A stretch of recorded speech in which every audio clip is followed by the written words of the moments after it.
নাটকের রিহার্সালে ভাই আমাকে প্রেমের প্রস্তাব দিল। আমি থমকে গেলাম যখন আমার ভাই অঙ্কুর বলল, নাটকের রিহার্সালে ভাইবোনের সিন করতে করতে বুঝতে পারছি অভিনয় আর বাস্তবতার মাঝে সীমানা মুছে যাচ্ছে। শেষ রিহার্সালের দিন তুই কানে কানে বললি, এই নাটকের মতো আমাদের সম্পর্কও কি বদলাতে পারে। আমি তোর আঙুল ধরে বললাম, আমি তোকে সারা জীবন প্রেম করতে চাই, বিয়ে করতে চাই, ভাই হয়ে নয়, তোর স্বামী হয়ে। আমাদের পাড়ার ক্লাবে একটি নাটক হবে, আমি আর আমার ভাই অঙ্কুর দুজনেই সেখানে অভিনয় করি। এবারের নাটকে আমরা ভাইবোনের ভূমিকায় অভিনয় করছি। নাটকে আমার চরিত্রটি ভাইয়ের প্রতি অত্যাধিক আসক্ত এক বোন, যে ভাইয়ের কাছে থেকে কখনই দূরে যেতে চায় না। রিহার্সালে আমাদের এমন কিছু সিন করতে হতো যেখানে আমাদের ভাব ভালোবাসা দেখাতে হতো। শেষ রিহার্সালের দিন একটি সিনে আমি অঙ্কুরের কানে কানে বলেছিলাম, এই নাটকের মতো আমাদের সম্পর্কও কি বদলাতে পারে। এটি ছিল নাটকের ডায়ালগ। কিন্তু ডায়ালগ শেষ হওয়ার পরেও অঙ্কুর আমার হাত ধরে রেখেছিল, আমার আঙুল ধরে থেকেছিল। তারপর সে আমার কানে কানে যা বলল তাতে আমি স্তব্ধ হয়ে গেলাম। অঙ্কুর, এসব কি বলছিস? আমি চেঁচিয়ে উঠলাম। তুই কি নাটকের লাইন বলছিস নাকি নিজের কথা? আমি সত্যি বলছি অন্বিতা। অঙ্কুর আমার দিকে তাকালো। এই নাটকের রিহার্সাল করতে করতে আমি বুঝতে পেরেছি যে আমি তোকে কতটা ভালোবাসি, শুধু বোন হিসেবে নয়, অন্যভাবে গু। অঙ্কুর, তুই পাগল হয়ে গেছিস। আমি তার হাত ঝেড়ে ফেললাম। আমরা ভাইবোন। আমাদের একই রক্ত। এই গল্পটি সম্পূর্ণ শুনলে আপনাদের পানি অটোমেটিক বের হয়ে যাবে, সো যত দ্রুত সম্ভব হাতের কাছে টিস্যু নিয়ে বসে পড়ো। বিছানার চাদর যেন নষ্ট না হয় সেটা সম্পূর্ণ খেয়াল রাখার অনুরোধ জানিয়ে গল্পটি এখন শুরু করব। তার আগে সর্বশেষ অনুরোধ, দয়া করে এমন পানি বের করার গল্প নিয়মিত শুনতে আমাদের চ্যানেলটি সকলেই সাবস্ক্রাইব করুন। ধন্যবাদ। হ্যালো বন্ধুরা, আমার নাম শ্রাবন্তী রায়। আমার বয়স ৪২ বছর। আমার স্বামীর নাম অনিন্দ রায়, বয়স ৪৫ বছর। আমাদের ২ সন্তান, অর্ণব আর দীপা। অর্ণব ১৯ বছর বয়সী, কলেজে পড়ে। দীপা ১২ বছর বয়সী, স্কুলে যায়। আমাদের জীবন খুব সাধারণভাবেই চলছিল। আমি একটি কলেজে অধ্যাপনা করি, আর আমার স্বামী একটি বড় কোম্পানিতে ম্যানেজার হিসেবে কাজ করে। আমাদের ছেলেমেয়েরা ভালো ছাত্র, তাদের নিয়ে আমাদের কোনো চিন্তা নেই। সবকিছু স্বাভাবিক ছিল যতক্ষণ না সেই অদ্ভুত, রহস্যময় চিঠিটা আমার হাতে এসে পৌঁছায়। এক সন্ধ্যায় আমি কলেজ থেকে ফিরে এসে দেখি, আমাদের বাড়ির পোস্টবক্সে একটি খাম। খামের উপর শুধু আমার নাম লেখা। কোনো ঠিকানা নেই, কোনো ফেরত ঠিকানা নেই। খামটি হালকা বেগুনি রঙের, আর তাতে একটি সুন্দর হস্তাক্ষরে আমার নাম লেখা, শ্রাবন্তী রায়। আমি খামটি খুলে দেখি, ভেতরে একটি কাগজ। কাগজে লেখা, প্রিয় শ্রাবন্তী, আমি জানি তুমি আমাকে চিনবে না।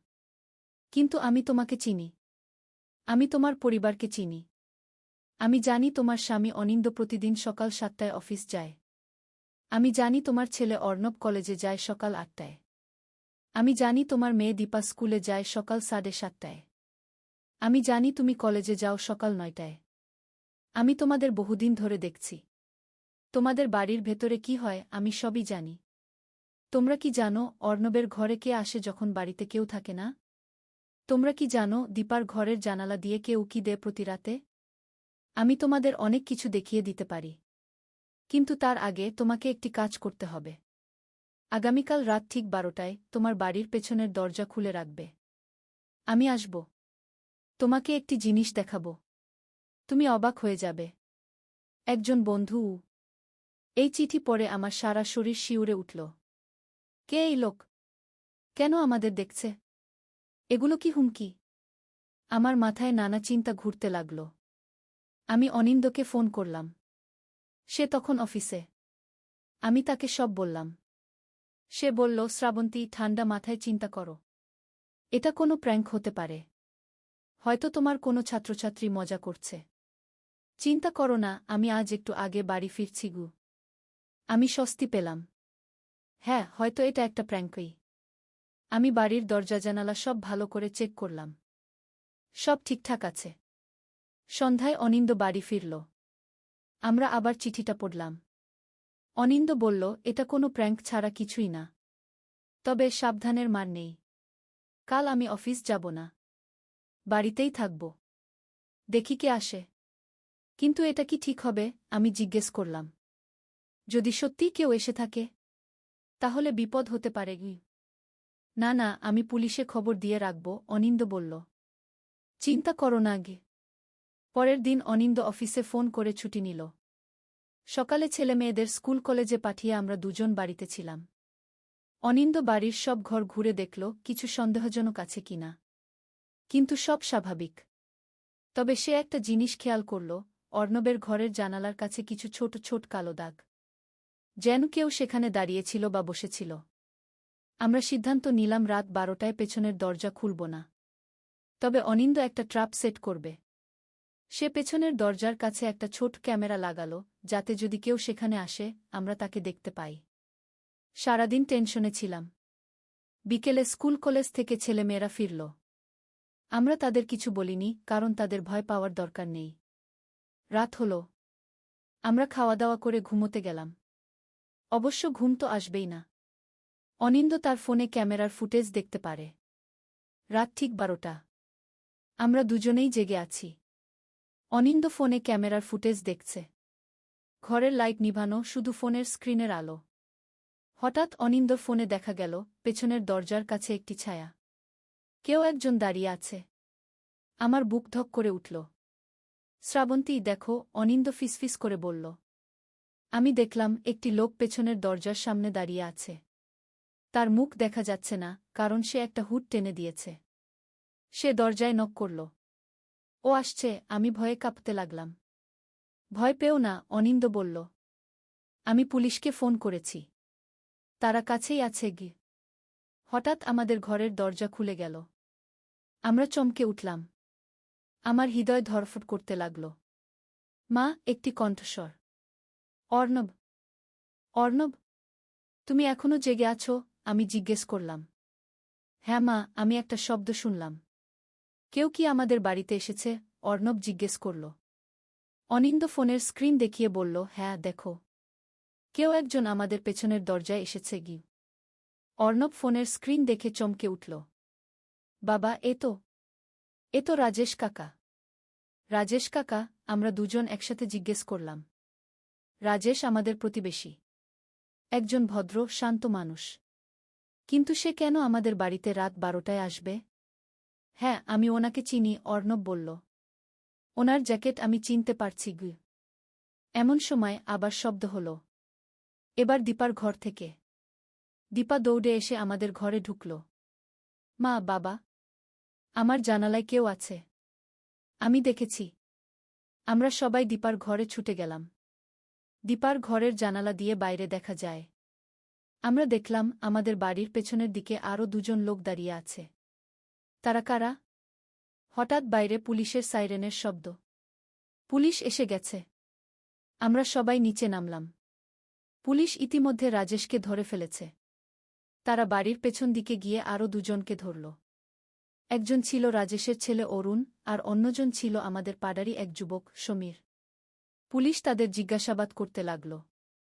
রাজেশ স্বীকার করল সেই চিঠিটা সে লিখেছিল। কিন্তু কেন? আমি আপনাদের ভয় দেখাতে চাইনি, রাজেশ বলল। আমি শুধু আপনাদের সাবধান করতে চেয়েছিলাম। কিছুদিন ধরে আমি দেখছি রাতে কেউ একজন আপনাদের বাড়ির চারপাশে ঘোরাফেরা করে। আমি ভেবেছিলাম আপনাদের একটা ওয়ার্নিং দিই, যাতে আপনারা সাবধান হন গো। কিন্তু তুমি এভাবে আমাদের ভয় দেখালে কেন? অনিন্দ জিজ্ঞেস করল। সোজা বলতে পারতে। আমি জানতাম আপনারা বিশ্বাস করবেন না, রাজেশ বলল। আমার ছেলে অরুণ প্রথমে সেই লোকটাকে দেখেছিল। আমরা আজ রাতে তাকে ধরার জন্য ওয়েট করছিলাম গো। কিন্তু সে কে? আমি জিজ্ঞেস করলাম। সে অন্য কেউ নয়, সমীর, রাজেশ দেখাল। সে আপনাদের বাড়ির আশেপাশে ঘোরাফেরা করত। আমার ছেলে তাকে কয়েকবার দেখেছে।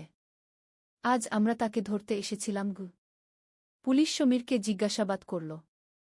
সে প্রথমে কিছু বলতে চাইছিল না, কিন্তু পরে সে স্বীকার করল সে আমাদের বাড়ির চারপাশে ঘুরত।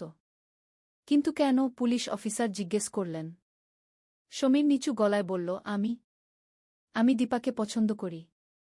আমি তাকে দেখতে আসতাম গু। কি? আমি চিৎকার করে উঠলাম। দীপা মাত্র 12 বছরের একটা বাচ্চা মেয়ে। তুমি কি পাগল? হ্যাঁ মা, ও আমাকে ফলো করত, দীপা বলল। আমি ওকে দেখেছি। আমি ভয় পেয়ে তোমাকে বলিনি গি। পুলিশ সমীরকে গ্রেফতার করল। সে আমাদের বাড়ি স্টক করছিল, যা একটি অপরাধ। রাজেশ এবং অরুণকে ছেড়ে দেওয়া হল। তারা সত্যিই আমাদের সাহায্য করতে চেয়েছিল। রাজেশ অপযোগী করল, আমি দুঃখিত। আমি আপনাদের ভয় দেখিয়েছি। কিন্তু আমার কাছে এটাই একমাত্র উপায় মনে হয়েছিল আপনাদের সাবধান করার। না না, আমরা আপনাকে ধন্যবাদ দিতে চাই, অনিন্দ বলল। আপনি আমাদের সাহায্য করেছেন। পরের দিন সকালে আমরা বসে সব আলোচনা করলাম। এই ঘটনার পর আমরা আরও সাবধান হওয়ার সিদ্ধান্ত নিলাম। অনিন্দ বাড়িতে সিসিটিভি ক্যামেরা লাগানোর সিদ্ধান্ত নিল। মা, বাবা, তোমাদের জানা দরকার, অর্ণব ধীরে ধীরে বলল। আমি অনেকদিন ধরে অনুভব করছিলাম যে কেউ আমাদের বাড়ির চারপাশে ঘোরে। আমি রাতে দেখতাম আমার জানালার বাইরে কেউ দাঁড়িয়ে আছে। আমি ভেবেছিলাম এটা আমার কল্পনা। কিন্তু এখন বুঝতে পারছি এটা সমীরই ছিল। তাহলে সেই চিঠিতে যা লেখা ছিল সব সত্যি? আমি জিজ্ঞেস করলাম। অর্ণবের ঘরে কেউ আসত? না, সেটা মিথ্যা, রাজেশ জানাল। আমি আপনাদের ভয় দেখাতে সেসব লিখেছিলাম। কিন্তু সমীর সত্যিই আপনাদের বাড়ির চারপাশে ঘুরত। এই ঘটনার পর আমাদের পাড়ায় একটা মিটিং ডাকা হল। সবাই ঠিক করল আমরা সবাই মিলে একটি কমিউনিটি ওয়াচ গ্রুপ তৈরি করব, যাতে এরকম ঘটনা আর না ঘটে। পরে জানতে পারলাম সমীর মানসিকভাবে অসুস্থ ছিল। তার পরিবার তাকে চিকিৎসা করাচ্ছে। আমরা তার জন্য প্রার্থনা করি যেন সে সুস্থ হয়ে ওঠে। এই ঘটনা আমাদের পরিবারকে আরও কাছাকাছি নিয়ে এলো। আমরা বুঝলাম পরিবারের মধ্যে যোগাযোগ কত জরুরি। দীপা এখন আমাদের সব কিছু বলে। অর্ণব তার ভয় ও সন্দেহগুলো শেয়ার করে। অনিন্দ এবং আমি আরও খোলামেলা কথা বলি। কিন্তু এই ঘটনার পরেও আমার মনে হতো কিছু একটা ঠিক নেই। রাতে ঘুমাতে গিয়ে আমি মাঝে মাঝে অদ্ভুত শব্দ শুনতাম। মনে হতো কেউ আমাদের বাড়ির ছাদে হাঁটছে। একদিন রাতে আমি আবার সেই শব্দ শুনলাম। আমি অনিন্দকে ডাকলাম। আমরা দুজন একসাথে ছাদে উঠলাম। এবং তখনই আমরা সেটা দেখলাম, একটি আলো। আকাশে নয়, আমাদের পাশের বাড়ির ছাদে। কেউ একজন সেখানে একটি টর্চ জ্বালিয়ে আমাদের বাড়ির দিকে তাকিয়ে আছে। আমরা দেখলাম সে রাজেশ, আমাদের প্রতিবেশী যে আমাদের সাহায্য করেছিল। এবার আমরা সরাসরি পুলিশে ফোন করলাম। কিন্তু এবার আমরা রাজেশের বাড়িতে যাওয়ার আগেই পুলিশকে ফোন করলাম। পুলিশ দ্রুত এসে রাজেশকে ধরল। রাজেশকে জেরা করার সময় আরও অনেক তথ্য বেরিয়ে এলো। আসলে সমীর রাজেশের ভাইপো ছিল। রাজেশ নিজেই সমীরকে আমাদের বাড়ির আশেপাশে ঘুরতে বলেছিল। তার উদ্দেশ্য ছিল আমাদের ভয় দেখিয়ে এই বাড়ি ছেড়ে দেওয়া। কিন্তু কেন? অনিন্দ জিজ্ঞেস করল। আমরা তো আপনার কোনো ক্ষতি করিনি। রাজেশ নিচু গলায় বলল, এই বাড়িতে একটা সম্পত্তি লুকানো আছে। সম্পত্তি? আমি অবাক হয়ে জিজ্ঞেস করলাম। হ্যাঁ, রাজেশ বলল। আপনারা যে বাড়িতে থাকেন সেটা আগে আমার দাদার ছিল। তিনি মারা যাওয়ার আগে আমাকে বলেছিলেন তিনি এই বাড়ির ভিত্তিতে একটা হীরের হার লুকিয়ে রেখেছেন। এটা অনেক দামি হার। আমি চেয়েছিলাম আপনারা ভয় পেয়ে বাড়ি ছেড়ে দিন, তাহলে আমি সেটা খুঁজে বের করতে পারতাম। পুলিশ রাজেশকে গ্রেফতার করল। তারপর পুলিশের সাহায্যে আমরা সেই হারটি খুঁজতে শুরু করলাম। আমরা সবাই, অনিন্দ, আমি, অর্ণব এবং দীপা, বাড়ির প্রতিটি কোণা খুঁজে দেখতে লাগলাম। অনেক খোঁজাখুঁজির পর দীপা একটি আবিষ্কার করল। আমাদের বাড়ির রান্নাঘরের মেঝের এক কোণায় একটি ইট আলগা ছিল। দীপা সেটা তুলল এবং দেখা গেল তার নিচে একটি ছোট বক্স রয়েছে। বক্সের মধ্যে সেই হীরের হার। এটা তো অসম্ভব সুন্দর, দীপা চিৎকার করে উঠল। পুলিশ সেই হারটি নিয়ে গেল। তারা জানালো এটি একটি ঐতিহাসিক হার, যা কোনো মিউজিয়াম থেকে চুরি হয়েছিল ২০ বছর আগে। রাজেশের দাদা ছিলেন একজন চোর যিনি এই হার চুরি করেছিলেন। তারপর তিনি এটি লুকিয়ে রেখেছিলেন এই বাড়িতে, যেটা তখন তার ছিল। পুলিশ আমাদের বলল হারটি মিউজিয়ামে ফেরত দেওয়া হবে। কিন্তু যেহেতু আমরা এটি খুঁজে বের করেছি, তাই মিউজিয়াম আমাদের একটি পুরস্কার দেবে। সেই পুরস্কারের অর্থ দিয়ে আমরা আমাদের বাড়িটি নতুন করে সাজালাম। আমরা আরও ভালো সিকিউরিটি সিস্টেম লাগালাম যাতে এরকম ঘটনা আর না ঘটে। এই ঘটনার কয়েক মাস পর একদিন সকালে আবার একটি চিঠি এলো। এবার চিঠিতে লেখা ছিল, প্রিয় শ্রাবন্তী এবং পরিবার, আমি তোমাদের ধন্যবাদ জানাতে চাই। তোমাদের কারণেই সেই ঐতিহাসিক হার আবার মিউজিয়ামে ফিরে গেছে। আমি ঐতিহাসিক জিনিসপত্রের গবেষক এবং এই হারটি খুঁজছিলাম বহুদিন ধরে। আমি জানতাম এটি রাজেশের দাদার কাছে ছিল, কিন্তু তিনি কোথায় লুকিয়েছিলেন তা জানতাম না। আমি তোমাদের আরেকটি রহস্য সম্পর্কে সাবধান করতে চাই। তোমাদের বাড়িতে আরও একটি রহস্য লুকানো আছে। আমি জানি না সেটা কি, কিন্তু আমি জানি সেটা তোমাদের ছাদের উপরে কোথাও আছে। সাবধানে থেকো। একজন বন্ধু। এই চিঠি পড়ে আমরা আবার রহস্যের মধ্যে পড়লাম। আবার আমাদের বাড়িতে কি লুকানো আছে? এবার আমরা পুলিশের সাহায্য নিয়ে আমাদের ছাদ খুঁজে দেখলাম।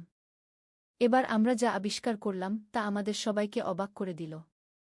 ছাদের একপাশে একটি ছোট্ট লুকানো দরজা ছিল। সেই দরজা খুলে আমরা দেখলাম ভেতরে একটি সিঁড়ি উপরে উঠে গেছে। সিঁড়ি বেয়ে উপরে উঠে আমরা দেখলাম সেখানে একটি ছোট ঘর। ঘরটি খুব পুরনো, ধুলো ভরা। ঘরের মধ্যে একটি টেবিল, একটি চেয়ার এবং অনেকগুলো বই। বইগুলো খুলে দেখলাম সেগুলো সব দিনলিপি। রাজেশের দাদার দিনলিপি। সেখানে তিনি লিখেছিলেন কিভাবে তিনি অনেক মূল্যবান জিনিস চুরি করেছিলেন, কোথায় সেগুলো লুকিয়ে রেখেছিলেন। পুলিশ সেই দিনলিপিগুলো নিয়ে গেল। তারা বলল এগুলো তাদের অনেক পুরনো চুরির কেস সলভ করতে সাহায্য করবে। এর কয়েক সপ্তাহ পর আমরা জানতে পারলাম সেই দিনলিপির মাধ্যমে পুলিশ আরও 5টি চুরি হওয়া ঐতিহাসিক জিনিস উদ্ধার করেছে। এবার মিউজিয়াম আমাদের আরও বড় একটি পুরস্কার দিল। এইভাবে একটি রহস্যময় চিঠি থেকে শুরু হয়ে আমাদের জীবন একটি রোমাঞ্চকর অ্যাডভেঞ্চারে পরিণত হল। এখন আমাদের পাড়ার সবাই আমাদের চেনে, সেই পরিবার যারা ঐতিহাসিক হার খুঁজে পেয়েছিল। আমরা এখন আমাদের নতুন জীবন উপভোগ করছি। তবে মাঝে মাঝে রাতে আমি ভাবি আমাদের বাড়িতে আরও কত রহস্য লুকিয়ে আছে। গল্প শেষ। এই ছিল আমার গল্প, যা আপনাদের জন্য বিশেষভাবে লেখা হয়েছে। আশা করি আপনারা উপভোগ করেছেন। আপনাদের যদি এই ধরনের আরও গল্প শুনতে ভালো লাগে তাহলে অবশ্যই আমাদের চ্যানেলটি সাবস্ক্রাইব করুন। ধন্যবাদ সবাইকে। নদীর ধারে এক গ্রাম। প্রথম অধ্যায়, শুরুর কথা। পদ্মা নদীর ধারে ছোট্ট একটা গ্রাম, নামটা হল কুসুমপুর। এই গ্রামে বাস করত একটা ছেলে, তার নাম রাকিব। রাকিবের বয়স মাত্র 22 বছর। লেখাপড়ায় ভালো ছিল সে, কিন্তু টাকার অভাবে ঢাকা বিশ্ববিদ্যালয়ে ভর্তি পরীক্ষা দিতে পারেনি। এখন গ্রামের স্কুলে পড়ায়। মাসে বেতন পায় 10,000 টাকা। রাকিবের বাবা মারা গেছেন 3 বছর আগে। মা আছেন, ছোট্ট একটা বোন আছে, নাম মিথিলা। মিথিলার বয়স 15, এইচএসসি পরীক্ষা দেবে আগামী বছর। রাকিবের স্বপ্ন ছিল মিথিলাকে ডাক্তার বানাবে। কিন্তু স্বপ্ন আর বাস্তবের মধ্যে অনেক দূরত্ব। শীতের সকাল। কুয়াশায় ঢাকা গ্রাম। রাকিব স্কুলে যাওয়ার জন্য তৈরি হচ্ছে। মা খাবার দিয়েছে একটা টিফিন বক্সে, ভাত আর ডিম ভাজি। রাকিব সাইকেল নিয়ে বেরিয়ে পড়ল। স্কুল 5 কিলোমিটার দূরে। পথে যেতে যেতে রাকিব ভাবছিল তার জীবনের কথা। এই গ্রামে আর কতদিন থাকবে? ঢাকায় গিয়ে কিছু করা যায় কি না? কিন্তু মা আর মিথিলাকে রেখে কিভাবে যাবে? মনটা খারাপ হয়ে গেল। স্কুলে পৌঁছে দেখল হেডস্যার দাঁড়িয়ে আছেন। হেডস্যার মানিক স্যার, বয়স 50-এর কাছাকাছি। ভালো মানুষ। রাকিবকে অনেক স্নেহ করেন। রাকিব, একটু আমার রুমে এসো, মানিক স্যার বললেন। রাকিব রুমে ঢুকল। মানিক স্যার বললেন, তুমি তো জানো আমাদের স্কুলের অবস্থা ভালো না। সরকারি অনুদান কমে গেছে। আমরা হয়তো তোমার বেতন আর বাড়াতে পারব না। রাকিবের মনটা ভেঙে গেল। কিন্তু সে কিছু বলল না। শুধু মাথা নেড়ে বলল, বুঝতে পারছি স্যার। তবে একটা খবর আছে, মানিক স্যার বললেন। শুনেছি জেলা শহরে একটা এনজিও শিক্ষক খুঁজছে। বেতন ভালো, 15,000 টাকা। তুমি চাইলে আবেদন করতে পারো। রাকিব একটু ভাবল। জেলা শহর মানে প্রায় 30 কিলোমিটার দূরে। রোজ যাওয়া আসা করা মুশকিল। থাকতে হবে সেখানে। স্যার, আমি ভেবে দেখি। রাকিব বলল। ক্লাস শুরু হল। রাকিব বাচ্চাদের বাংলা পড়াচ্ছে। ছোট্ট ছোট্ট মুখ, সবাই মন দিয়ে শুনছে। রাকিব ভাবল, এই বাচ্চাদের ছেড়ে কিভাবে যাবে? স্কুল ছুটির পর রাকিব বাড়ি ফিরল। মা রান্না করছে। মিথিলা পড়াশোনা করছে। রাকিব মাকে বলল এনজিওর কথা। মা চুপ করে রইল কিছুক্ষণ। তারপর বলল, ভাই, তুমি যা ভালো মনে করো তাই করো। আমরা সামলে নেব। কিন্তু রাকিব দেখল মায়ের চোখে পানি। দ্বিতীয় অধ্যায়, নতুন সিদ্ধান্ত। সেই রাতে রাকিব ঘুমাতে পারল না। বারবার একই চিন্তা মাথায় আসছে। কি করবে? এখানে থাকবে নাকি নতুন জায়গায় যাবে? পরদিন শুক্রবার। ছুটির দিন। রাকিব সকালে উঠে নদীর ধারে গেল। পদ্মা নদী। শীতকালে পানি কমে যায়, বালুর চর জেগে ওঠে। রাকিব একটা চরের উপর বসল। দূরে মাছ ধরা নৌকা দেখা যাচ্ছে। রাকিব ছোটবেলার কথা ভাবল। বাবা জীবিত ছিলেন তখন। বাবাও মাছ ধরতেন। একদিন নৌকা উল্টে গিয়ে বাবা ডুবে মারা যান। সেদিন থেকে রাকিবের জীবন বদলে গেল। লেখাপড়া ছেড়ে দিতে হল। মাকে সাহায্য করতে হল। হঠাৎ কেউ পেছন থেকে ডাকল, রাকিব ভাই। রাকিব ফিরে তাকাল। দেখল তার বন্ধু সাজিদ দাঁড়িয়ে আছে। সাজিদ ঢাকায় থাকে, প্রাইভেট কোম্পানিতে চাকরি করে। গ্রামে এসেছে ঈদের ছুটিতে। সাজিদ, কবে এলি? রাকিব খুশি হল। গতকাল এলাম। তোর খোঁজেই এসেছিলাম। সাজিদ পাশে বসল। দুই বন্ধু অনেকক্ষণ গল্প করল। সাজিদ বলল তার চাকরির কথা, ঢাকার জীবনযাপনের কথা। রাকিব শুনল চুপচাপ। তারপর সাজিদ জিজ্ঞেস করল, তুই এই গ্রামে আর কতদিন পড়ে থাকবি? ঢাকায় চলে আয় না। আমি তোকে চাকরি খুঁজে দেবগু। রাকিব মাথা নাড়ল। মা আর মিথিলাকে রেখে কিভাবে যাব? ওদেরকে নিয়ে আয়। ঢাকায় ভাড়া বাসায় থাকবি, সাজিদ বলল। তোকে তো জানি। ঢাকায় এক রুম ভাড়া নিতে কত টাকা লাগে? আমার সামর্থ্য আছে। রাকিব তিক্ত হাসল। সাজিদ কিছু বলল না। সে জানে রাকিবের সমস্যা। দুপুরে রাকিব বাড়ি ফিরল। মা খাবার দিয়েছে, ভাত, ডাল আর একটা মাছ। রাকিব খেতে খেতে ভাবছিল, জীবনটা কেন এত কঠিন? খাওয়ার পর মিথিলা এল। ভাইয়া, আমার পরীক্ষার ফি দিতে হবে। 5,000 টাকা। রাকিবের মাথায় হাত।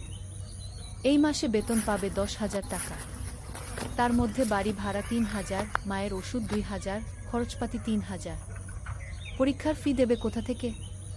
চিন্তা করিস না, ব্যবস্থা হবে কি? রাকিব বলল। কিন্তু ব্যবস্থা হবে কিভাবে? রাকিব জানে না। সেই রাতে রাকিব মন স্থির করল। সে জেলা শহরে এনজিওর চাকরির জন্য আবেদন করবে। 15,000 টাকা হলে অনেক কিছু করা যাবে। তৃতীয় অধ্যায়, নতুন পথ। সোমবার সকালে রাকিব জেলা শহরে গেল। এনজিওর অফিস খুঁজে পেল। একটা 3তলা বিল্ডিং। ভেতরে ঢুকে নাম লিখল রিসেপশনে। কিছুক্ষণ পর ডাক পড়ল। একটা রুমে ঢুকল রাকিব। দেখল একজন ভদ্রমহিলা বসে আছেন। বয়স 40-এর কাছাকাছি। হাসি মুখ। বসুন। আপনার নাম? মহিলা জিজ্ঞেস করলেন। রাকিব। রাকিব হোসেন। আপনার সার্টিফিকেট? রাকিব ব্যাগ থেকে সার্টিফিকেট বের করে দিল। মহিলা দেখলেন। আপনি গ্রামে পড়ান? মহিলা জিজ্ঞেস করলেন। জি মাম, 3 বছর ধরে। ভালো। আমরা গ্রামের স্কুলে কাজ করি। আপনার অভিজ্ঞতা কাজে লাগবে। মহিলা আরও কিছু প্রশ্ন করলেন। রাকিব উত্তর দিল। তারপর মহিলা বললেন, ঠিক আছে, আমরা আপনাকে জানাব। 1 সপ্তাহের মধ্যে ফোন করব। রাকিব বের হয়ে এল। মনটা একটু হালকা লাগল। হয়তো চাকরি হবে। কিন্তু সমস্যা হলো অন্য জায়গা। রাকিব গ্রামে ফিরে দেখল মা অসুস্থ হয়ে পড়েছে। জ্বর হয়েছে। ডাক্তার ডেকে আনতে হলো। ডাক্তার ওষুধ লিখে দিল। ওষুধের দাম 1,000 টাকা। রাকিবের পকেটে 5 টাকা ছিল। বাকি 5 টাকা ধার করতে হলো পাশের বাড়ির কাকার কাছে। মা শুয়ে শুয়ে বলল, ভাই, তুমি জেলা শহরে চাকরি নিও না। আমরা এখানে থাকি। না মা, তোমার চিকিৎসার জন্য টাকা লাগবে। মিথিলার পড়াশোনার জন্য টাকা লাগবে। আমাকে ভালো চাকরি করতে হবে। কি? রাকিব বলল। পরের সপ্তাহে রাকিবের ফোন এল। এনজিও থেকে চাকরি হয়েছে। পরের মাস থেকে জয়েন করতে হবে। রাকিব খুশি হলো, কিন্তু সাথে সাথে চিন্তাও হলো। জেলা শহরে থাকবে কোথায়? বাসা ভাড়া নিতে হবে। সেই টাকা কোথায়? রাকিব মানিক স্যারের কাছে গেল। সব বলল। মানিক স্যার শুনলেন। তারপর বললেন, তুমি চিন্তা করো না। আমার জেলা শহরে একটা ছোট্ট ফ্ল্যাট আছে, খালি পড়ে আছে। তুমি সেখানে থাকতে পারো। প্রথম 3 মাস ভাড়া লাগবে না। রাকিবের চোখে পানি এল। স্যার, আপনি তুমি ভালো ছেলে। তোমার উন্নতি হোক, এটাই চাই। মানিক স্যার হাসলেন। রাকিব স্যারের পা ছুঁয়ে সালাম করল। চতুর্থ অধ্যায়, জেলা শহরে নতুন জীবন। পরের মাসের প্রথম দিনে রাকিব জেলা শহরে চলে এল। মা আর মিথিলা গ্রামে রইল। রাকিব ঠিক করল সপ্তাহে একদিন গ্রামে যাবে। মানিক স্যারের ফ্ল্যাট ছোট্ট কিন্তু পরিষ্কার। একটা রুম, একটা রান্নাঘর, একটা বাথরুম। রাকিব নিজের জিনিসপত্র গুছিয়ে রাখল। পরদিন এনজিও অফিসে গেল। কাজ শুরু হলো। রাকিবকে দায়িত্ব দেওয়া হলো 5টা গ্রামের স্কুল দেখাশোনা করার। সপ্তাহে 3 দিন স্কুলে যেতে হবে, বাকি দিন অফিসে। প্রথম দিন রাকিব একটা গ্রামে গেল। স্কুলটা খুবই খারাপ অবস্থায়। ছাদ দিয়ে পানি পড়ে, বেঞ্চ ভাঙা, শিক্ষক মাত্র 2 জন, ছাত্রছাত্রী প্রায় 150। রাকিব শিক্ষকদের সাথে কথা বলল। তারা বলল অনেক সমস্যার কথা। বেতন কম, সরকারি সাহায্য নেই, অনেক বাচ্চা স্কুল ছেড়ে দিয়েছে। রাকিব বুঝল এখানে অনেক কাজ করার আছে। সে মনস্থির করে ভালোভাবে কাজ করবে। সন্ধ্যায় রাকিব ফ্ল্যাটে ফিরল। একা একা রান্না করল, ভাত আর ডিম ভাজি। খেয়ে শুয়ে পড়ল। মায়ের কথা মনে পড়ল, মিথিলার কথা মনে পড়ল। রাকিব মাকে ফোন করল। মা, কেমন আছো? ভালো আছি। তুমি খেয়েছো? মা জিজ্ঞেস করল। হ্যাঁ মা। তুমি ওষুধ খেয়েছো তো? খেয়েছি। মিথিলা পড়াশোনা করছে।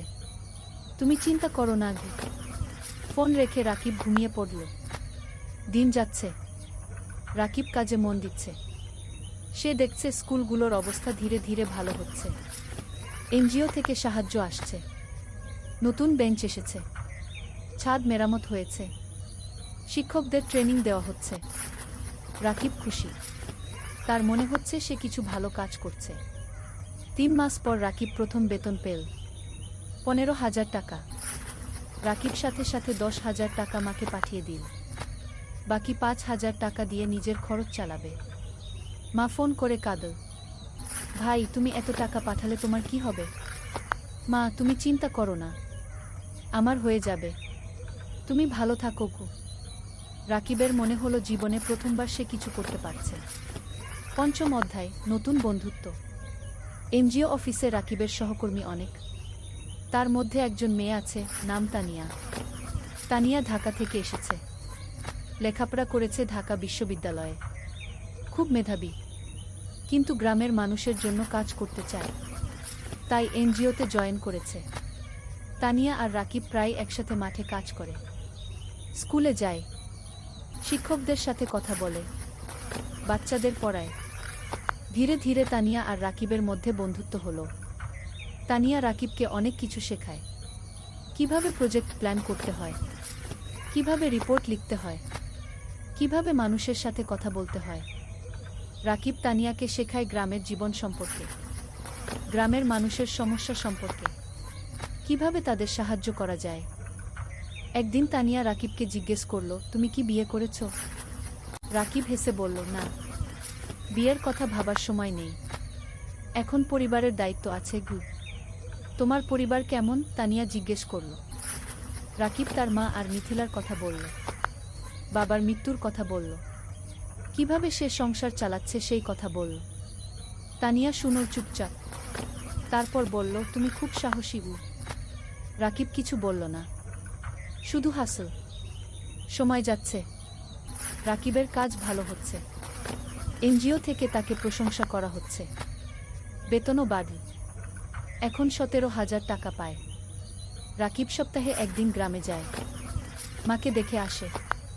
মিথিলার পড়াশোনা দেখে দেয়। মিথিলা এখন কলেজে পড়ছে। সে ডাক্তার হতে চায়। একদিন মা রাকিবকে বলল, ভাই, তোর বিয়ের কথা ভাবা উচিত কি? রাকিব হাসল। মা, এখনো সময় আছে। আগে মিথিলাকে প্রতিষ্ঠিত করি কি। কিন্তু তোর বয়স হয়ে যাচ্ছে। আমি চিন্তায় থাকি কি। মা বলল, তুমি চিন্তা করো না মা, সব ঠিক হবে। ষষ্ঠ অধ্যায়, প্রেম আর স্বপ্ন। 1 বছর পার হয়ে গেল। রাকিব এখন এনজিওতে প্রজেক্ট কোঅর্ডিনেটর। বেতন 20,000 টাকা। সে এখন একটা ভাড়া বাসায় থাকে। মাসে ভাড়া 5,000 টাকা। তবু মাকে প্রতি মাসে 12,000 টাকা পাঠায়। মিথিলা খুব ভালো ফলাফল করেছে। সে মেডিকেল কলেজে ভর্তি হতে চায়। কিন্তু ভর্তি পরীক্ষার জন্য কোচিং করতে হবে। কোচিং ফি অনেক। রাকিব চিন্তায় পড়ল, কোথা থেকে টাকা আসবে? তানিয়া বুঝতে পারল রাকিবের সমস্যা। একদিন সে বলল, রাকিব, তুমি কিছু চিন্তিত মনে হচ্ছে কি? রাকিব মিথিলার কথা বলল। তানিয়া বলল, আমি আমার এক বন্ধুকে জানি, সে ঢাকায় মেডিকেল কোচিং সেন্টার চালায়। আমি তাকে বলবো, হয়তো কম ফিতে তোমার বোনকে ভর্তি করে নেবে কি? রাকিব অবাক হলো, তুমি এত সাহায্য করছো কেন? তানিয়া চুপ করে রইল কিছুক্ষণ, তারপর বলল, কারণ তুমি ভালো মানুষ গো। রাকিব কিছু বলল না, কিন্তু মনের ভেতর একটা অনুভূতি হলো।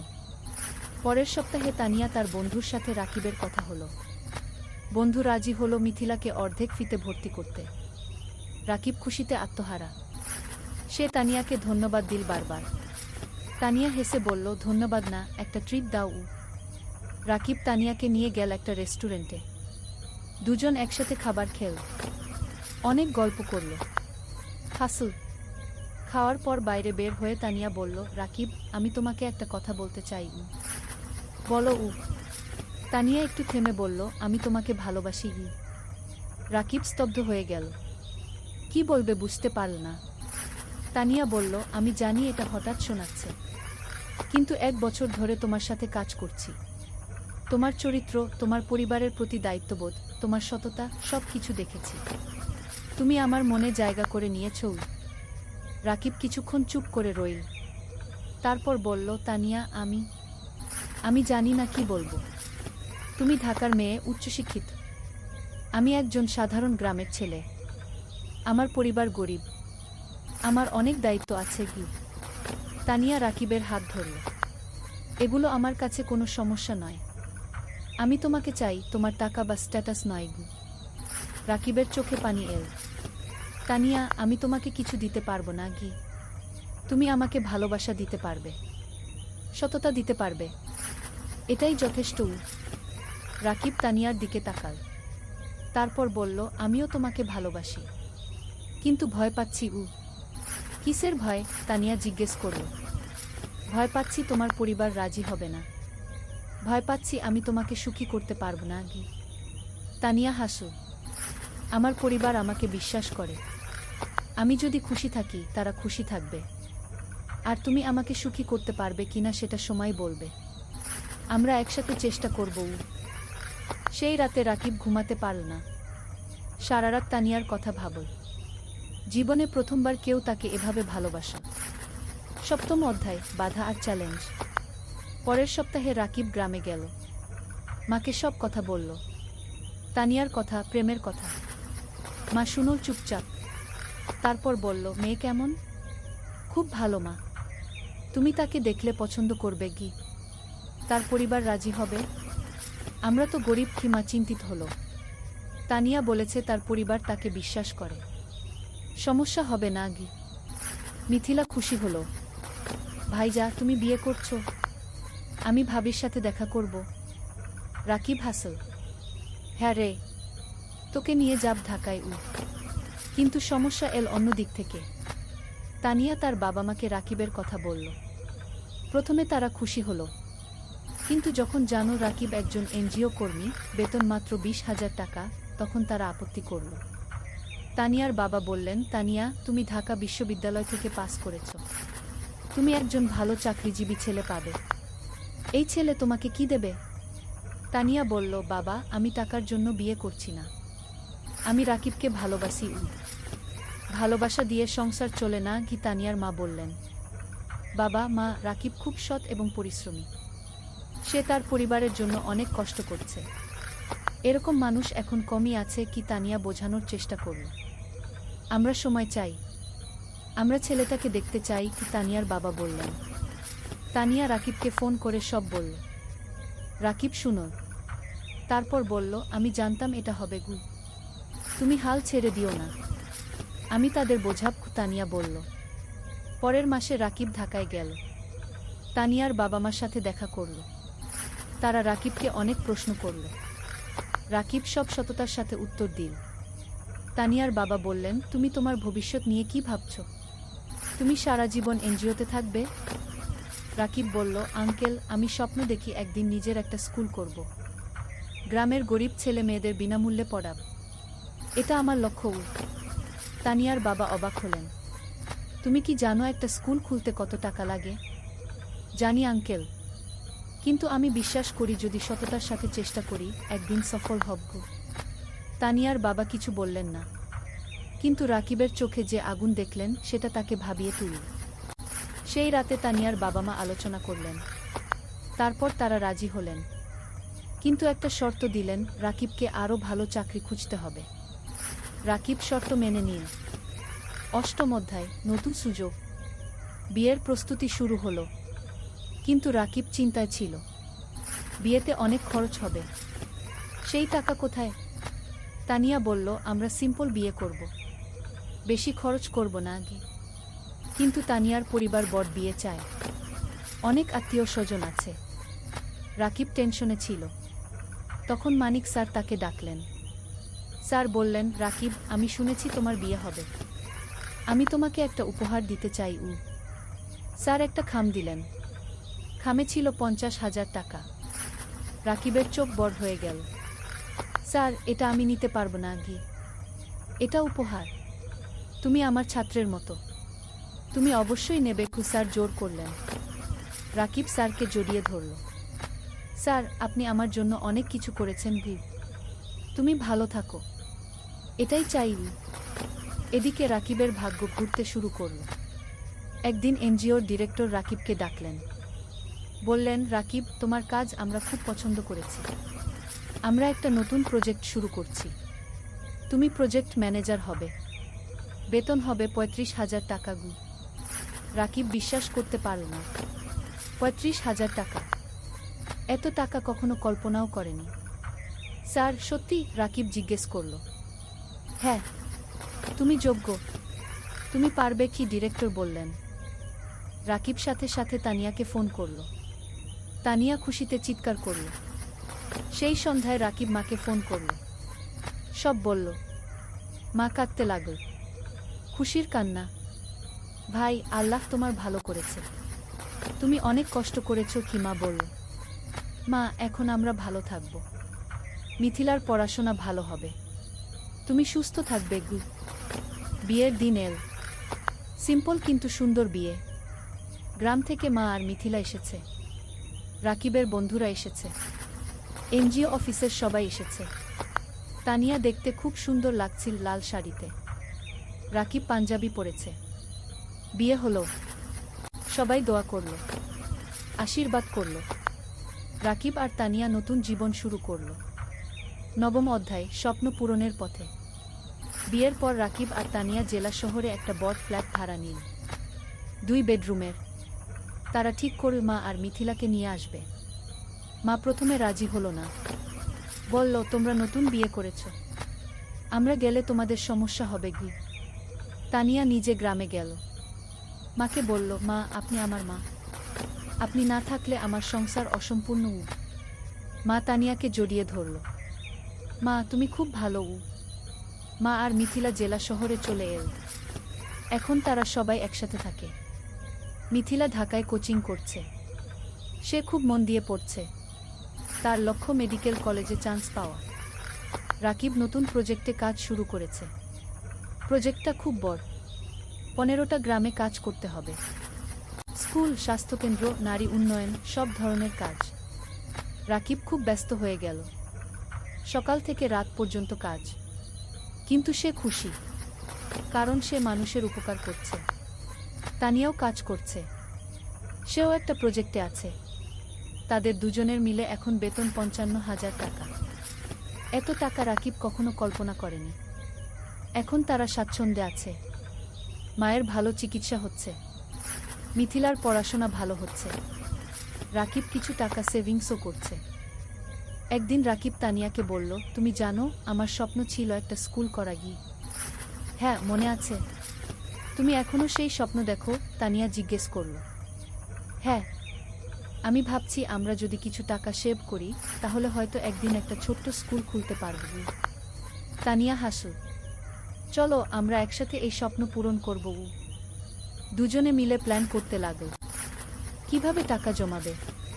কোথায় স্কুল খুলবে? কিভাবে চালাবে? 1 বছর পর মিথিলা মেডিকেল ভর্তি পরীক্ষা দিল। রেজাল্ট আসে। সে চান্স পেয়েছে সরকারি মেডিকেল কলেজে। পুরো পরিবার খুশিতে আত্মহারা। মা কাঁদল। রাকিব মিথিলাকে জড়িয়ে ধরল। তানিয়া মিষ্টি বিতরণ করল। ভাইয়া, এটা তোমার জন্য। তুমি আমার জন্য সব ত্যাগ করেছ। মিথিলা কাঁদতে কাঁদতে বলল, না রে, এটা তোর নিজের যোগ্যতা। তুই মন দিয়ে পড়েছিস। রাকিব বলল। সেই রাতে রাকিব ছাদে দাঁড়িয়ে আকাশের দিকে তাকাল। তার মনে পড়ল বাবার কথা। বাবা বেঁচে থাকলে কত খুশি হতেন। তানিয়া এসে পাশে দাঁড়াল। কি ভাবছে? বাবার কথা ভাবছি। সেই গরিব দিনগুলোর কথা ভাবছি। আজ আমরা এত দূর এসেছি। হ্যাঁ, আর এটা শুধু শুরু। আমাদের আরও অনেক পথ যেতে হবে, তানিয়া বলল। 10ম অধ্যায়, চূড়ান্ত স্বপ্ন। 3 বছর পার হয়ে গেল। রাকিব এখন এনজিওর সিনিয়র প্রজেক্ট ম্যানেজার। বেতন 50,000 টাকা। Tania project coordinator. বেতন 40,000 টাকা। মিথিলা এখন মেডিকেল কলেজের 3য় বর্ষে। সে খুব ভালো পড়ছে।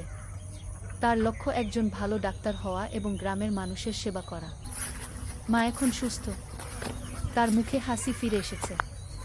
রাকিব আর তানিয়া এই 3 বছরে প্রায় 10 লক্ষ টাকা সেভ করেছে। এখন তারা ঠিক করেছে স্বপ্নের স্কুল খুলবে।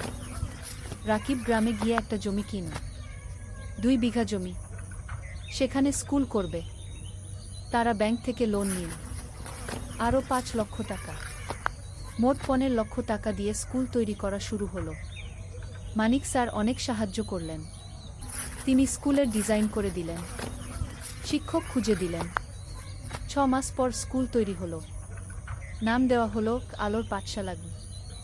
স্লোগান, শিক্ষাই আলো, শিক্ষাই মুক্তি। স্কুলে গরিব পরিবারের বাচ্চারা বিনামূল্যে পড়বে। ধনী পরিবারের বাচ্চারা কম ফিতে পড়বে। এই ফি দিয়ে স্কুল চলবে। স্কুল খোলার দিন গ্রামের সব মানুষ এল। জেলা প্রশাসক এলেন উদ্বোধন করতে।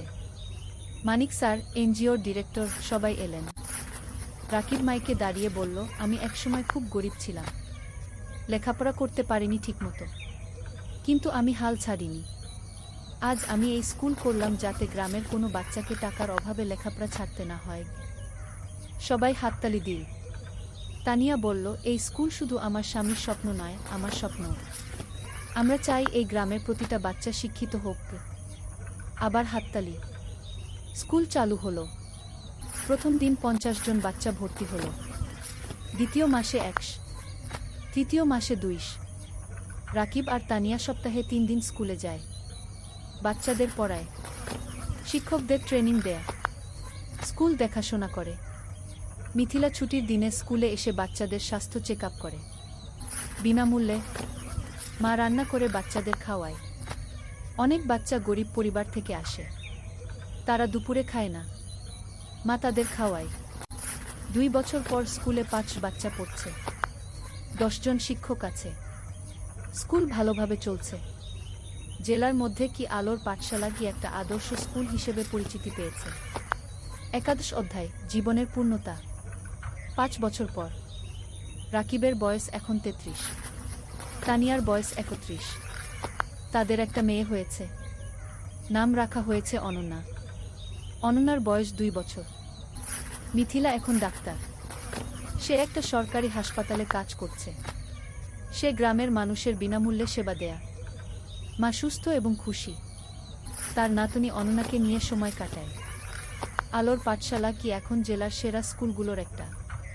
এখানে 1000 বাচ্চা পড়ছে। 20 জন শিক্ষক আছে। স্কুলের রেজাল্ট খুব ভালো। রাকিব আর তানিয়া এখন আর এনজিওতে কাজ করে না। তারা পুরোপুরি স্কুলেই সময় দেয়া। তারা আরও 2টো স্কুল খোলার পরিকল্পনা করছে। একদিন রাকিব স্কুলের ছাদে দাঁড়িয়ে আছে। তানিয়া এসে পাশে দাঁড়াল। হাতে চায়ের কাপ। কি ভাবছো? তানিয়া জিজ্ঞেস করল।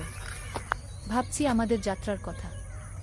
8 বছর আগে আমি একজন গরিব স্কুল শিক্ষক ছিলাম। আজ আমার নিজের স্কুল আছে। 1000 বাচ্চা পড়ছে। হ্যাঁ, আমরা অনেক দূর এসেছি, কিন্তু আরও অনেক পথ বাকি। তানিয়া বলল। জানো, কখনো কখনো মনে হয় স্বপ্ন দেখা ভালো। স্বপ্ন মানুষকে বাঁচিয়ে রাখে। আমি স্বপ্ন দেখেছিলাম বলে আজ এখানে এসেছি। তানিয়া রাকিবের হাত ধরল।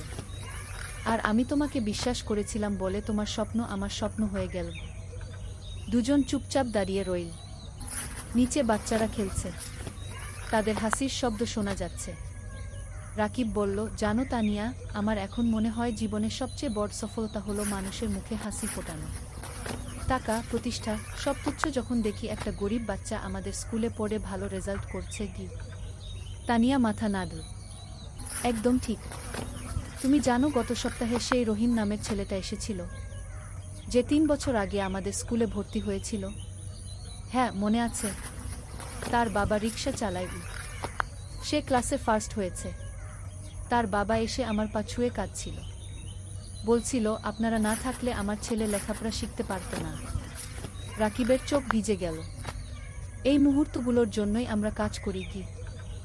হঠাৎ অনন্যা দৌড়ে এল। বাবা, বাবা, দেখো আমি কি এঁকেছি। রাকিব মেয়েকে কোলে তুলে নিল। অনন্যা একটা ছবি দেখাল।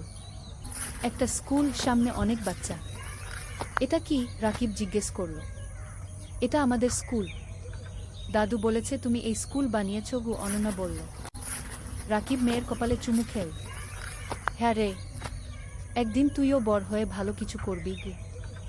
আমি ডাক্তার হব, মাসির মতো। তারপর গরিব মানুষদের দেখব। অনন্যা বলল। তানিয়া হাসল। দেখছ, আমাদের পরবর্তী প্রজন্ম স্বপ্ন দেখছে। দ্বাদশ অধ্যায়, নতুন চ্যালেঞ্জ। কিন্তু জীবন কখনো সোজা পথে চলে না। একদিন রাকিব খবর পেল স্কুলের জমি নিয়ে সমস্যা হয়েছে। একজন স্থানীয় রাজনীতিবিদ দাবি করছে জমিটা তার। রাকিব চিন্তায় পড়ে গেল।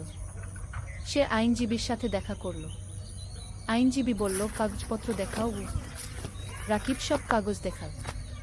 আইনজীবী দেখে বলল, তোমার কাগজ ঠিক আছে, কিন্তু ওই লোক ক্ষমতাবান, সে ঝামেলা করবে। তাহলে কি করব? রাকিব জিজ্ঞেস করল। কোর্টে কেস করতে হবে। সময় লাগবে, টাকাও লাগবে। রাকিব বাড়ি ফিরে তানিয়াকে সব বলল।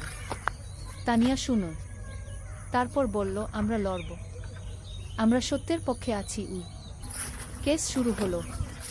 প্রতি সপ্তাহে কোর্টে যেতে হচ্ছে। আইনজীবীর ফি দিতে হচ্ছে। টাকা খরচ হচ্ছে অনেক। কিন্তু রাকিব হাল ছাড়ল না। সে জানে সে ন্যায়ের পক্ষে। এই সময় গ্রামের মানুষ রাকিবের পাশে দাঁড়াল। তারা একটা কমিটি করল।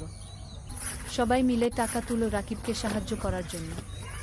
একদিন গ্রামের চেয়ারম্যান রাকিবের কাছে এসে বলল, রাকিব, তুমি আমাদের গ্রামের গর্ব। তুমি আমাদের বাচ্চাদের শিক্ষিত করছো।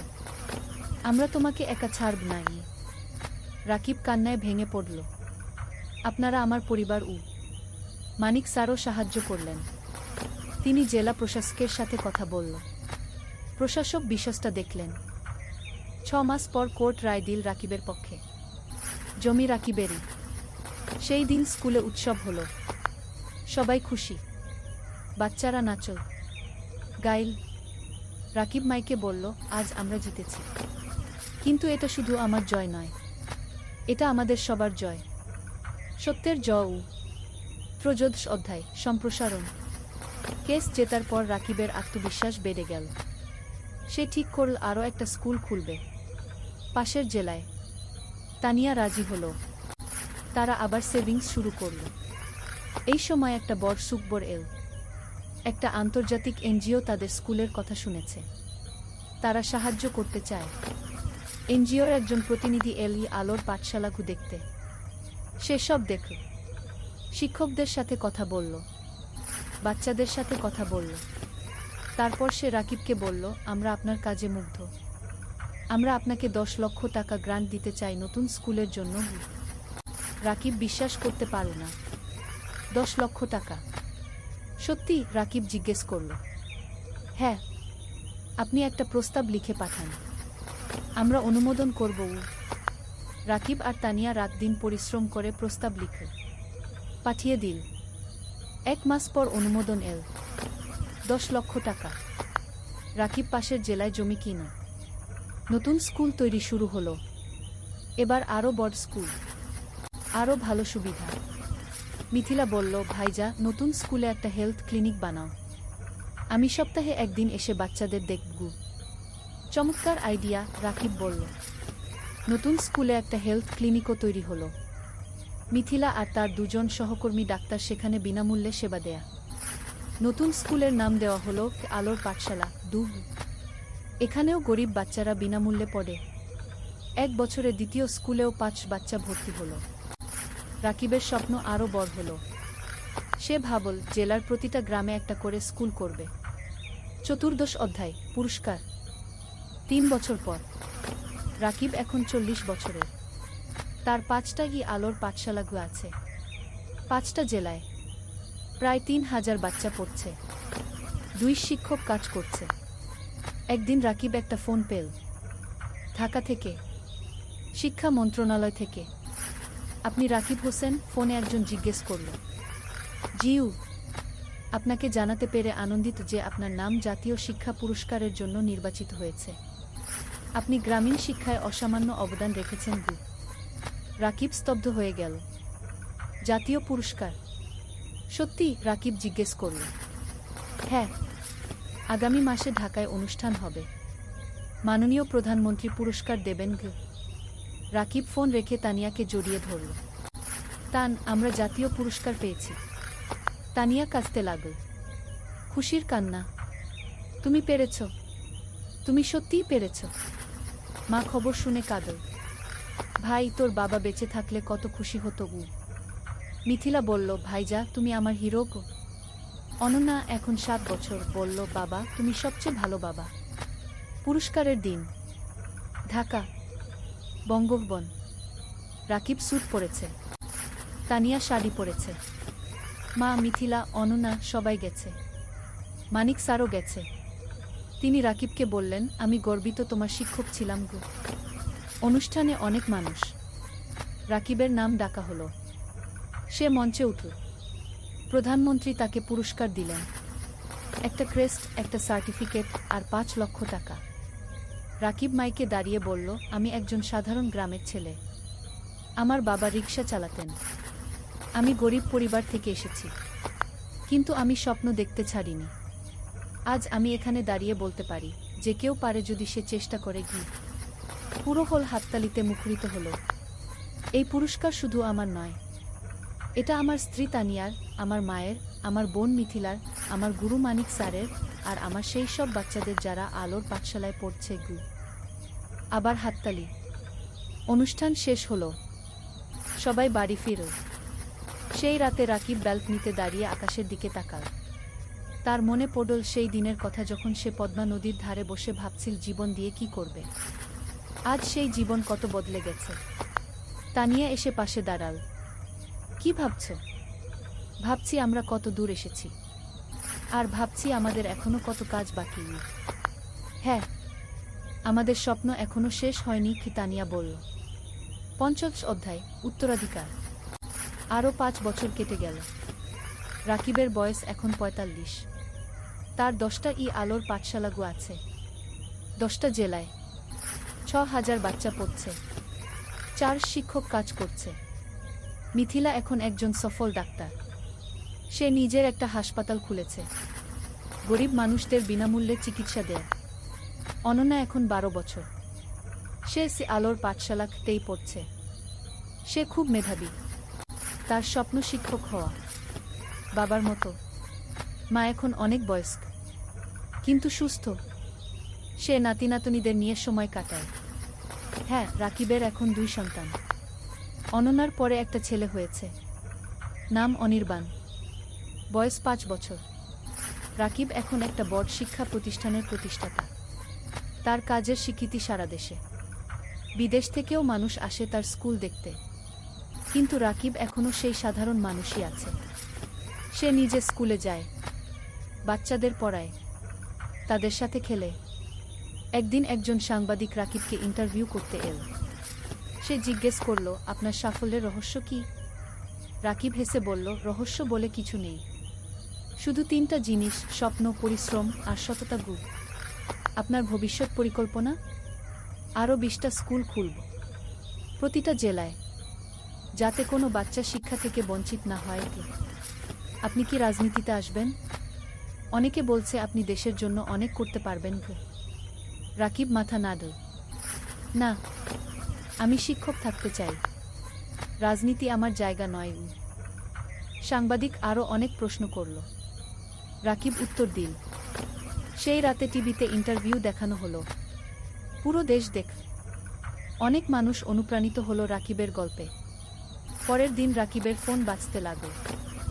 অনেক মানুষ সাহায্য করতে চায়, ডোনেশন দিতে চায়, স্বেচ্ছাসেবক হতে চায়। রাকিব তানিয়াকে বলল, দেখছো, মানুষ ভালো কাজে এগিয়ে আসতে চায়, শুধু সুযোগ দরকার। তানিয়া বলল, হ্যাঁ, আর তুমি সেই সুযোগ তৈরি করেছ। শেষ অধ্যায়, জীবনের অর্থ। আরও 10 বছর পরের ঘটনা। রাকিবের বয়স এখন 55। চুলে পাক ধরেছে, কিন্তু চোখে এখনো সেই আগুন। তার এখন 25টা আলোর পাঠশালাগু আছে। 15,000 বাচ্চা পড়ছে, 1000-এর বেশি শিক্ষক কাজ করছে। মা আর বেঁচে নেই, 3 বছর আগে মারা গেছেন। শান্তিতে। তার শেষ ইচ্ছা ছিল রাকিব যেন তার কাজ চালিয়ে যায়। রাকিব সেই ওয়াদা রেখেছে। মিথিলা এখন একজন প্রতিষ্ঠিত ডাক্তার। তার হাসপাতাল জেলার সেরা হাসপাতাল। সে বিয়ে করেছে একজন ইঞ্জিনিয়রকে। তাদের 2 সন্তান। অনন্যা এখন 22 বছর। সে শিক্ষক হয়েছে, আলোর পাঠশালাতেই পড়ায়। সে বাবার উত্তরসূরি। অনির্বাণ এখন 15 বছর। সে মেডিকেলে পড়তে চায়, মাসির মতো ডাক্তার হতে চায়। রাকিব এখন অনেক কম সময় অফিসে থাকে, বেশিরভাগ সময় বাচ্চাদের সাথে থাকে, গল্প বলে, গান শেখায়, জীবনের পাঠ দেয়। একদিন একটা বাচ্চা রাকিবকে জিজ্ঞেস করল, স্যার, আপনি এত কিছু করলেন কেন? আপনি তো ব্যবসা করে ধনী হতে পারতেন। রাকিব হাসে, বাবা, টাকা দিয়ে সব কিছু কেনা যায় না। আমি যখন দেখি তুমি ভালো রেজাল্ট করেছ, তখন যে আনন্দ পাই সেটা কোনো টাকায় কেনা যায় না। তাহলে জীবনের অর্থ কি স্যার? বাচ্চাটা জিজ্ঞেস করল। রাকিব একটু ভাবল, তারপর বলল, জীবনের অর্থ হলো অন্যের জীবনে আলো জ্বালানো। যদি তুমি একজন মানুষকেও সাহায্য করতে পারো, তাহলে তোমার জীবন সার্থক। বাচ্চাটা মাথা নাড়ল। আমিও আপনার মতো হতে চাই স্যার। রাকিব বাচ্চাটার মাথায় হাত বুলিয়ে দিল। তুমি আমার চেয়ে আরও ভালো হবে। সেই সন্ধ্যায় রাকিব আর তানিয়া তাদের বাড়ির ছাদে বসে আছে। সূর্য অস্ত যাচ্ছে, আকাশ লাল কমলা রঙে রাঙানো। তানিয়া বলল, তুমি জানো, যখন প্রথম তোমাকে দেখেছিলাম তখন জানতাম না তুমি এত দূর যাবে। রাকিব হাসল, আমিও জানতাম না, কিন্তু তোমাকে পেয়েছিলাম বলে সম্ভব হয়েছে। না, তুমি পেরেছ তোমার ইচ্ছাশক্তি আর কঠোর পরিশ্রমের কারণে। আমি শুধু সাথে ছিলাম। তুমি শুধু সাথে ছিলে না, তুমি আমার শক্তি ছিলে, আমার অনুপ্রেরণা ছিলে। দুজন চুপচাপ বসে রইল। নিচে কি আলোর পাঠশালাগু দেখা যাচ্ছে, বাচ্চারা খেলছে। রাকিব বলল, জানো তানিয়া, আমি এখন শান্তিতে আছি। আমার মনে হয় আমি আমার জীবন দিয়ে কিছু অর্থবহ করতে পেরেছি। তুমি পেরেছ, তুমি হাজারো জীবন বদলে দিয়েছ। তানিয়া বলল। হঠাৎ অনন্যা এল। বাবা, মা, খাবার তৈরি। রাকিব উঠে দাঁড়াল। চলো। 3 জন একসাথে নিচে নামো। পরিবার একসাথে বসে খাবার খেল, হাসল, গল্প করল। রাতে শোয়ার আগে রাকিব জানালার পাশে দাঁড়িয়ে বাইরে তাকাল। দূরে তারা জ্বলছে। রাকিব মনে মনে ভাবল, জীবন একটা যাত্রা, কখনো কঠিন, কখনো সহজ।